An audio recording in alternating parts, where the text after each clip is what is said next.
Reading and breakdown of 2 Corinthians chapter 10. Now I, Paul, myself, entreat you by the humility and gentleness of Christ. I who in your presence am lowly among you, but being absent am bold toward you. Yes, I beg you that I may not, when present, show courage with the confidence with which I intend to be bold against some, who consider us to be walking according to the flesh. For though we walk in the flesh, we don't wage war according to the flesh. For the weapons of our warfare are not of the flesh, but mighty before God to the throwing down of strongholds, throwing down imaginations and every high thing that is exalted against the knowledge of God, and bringing every thought into captivity to the obedience of Christ, and being in readiness to avenge all disobedience when your obedience is made full.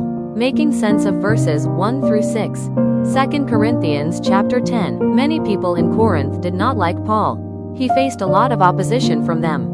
Yet Paul still cared deeply for them and their well-being. He had no bitterness toward them, always respectful. Knowing Jesus as Messiah and aspiring to follow his teachings, Paul was able to kindly but boldly encourage the Corinthians. Who do you know that could use some extra kindness today? How about someone that could use a gentle yet firm nudge in their faith? Let's move into verse 7. Do you look at things only as they appear in front of your face? If anyone trusts in himself that he is Christ's, let him consider this again with himself, that even as he is Christ's, so we also are Christ's. For even if I boast somewhat abundantly concerning our authority, which the Lord gave for building you up and not for casting you down, I will not be ashamed, that I may not seem as if I desire to terrify you by my letters. For his letters, they say, are weighty and strong, but his bodily presence is weak, and his speech is despised. Let such a person consider this, that what we are in word by letters when we are absent, such are we also indeed when we are present. So what do verses 7-11 mean? Let's make it make sense.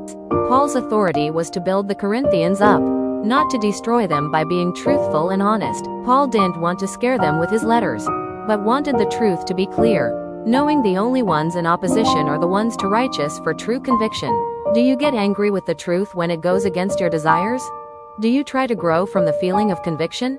Or do you try to justify it? Comment strong in him if you're not perfect, but trying to be better every day. And get a Paul in your life. Someone who loves you enough to be firm with you, who encourages you to do and be better.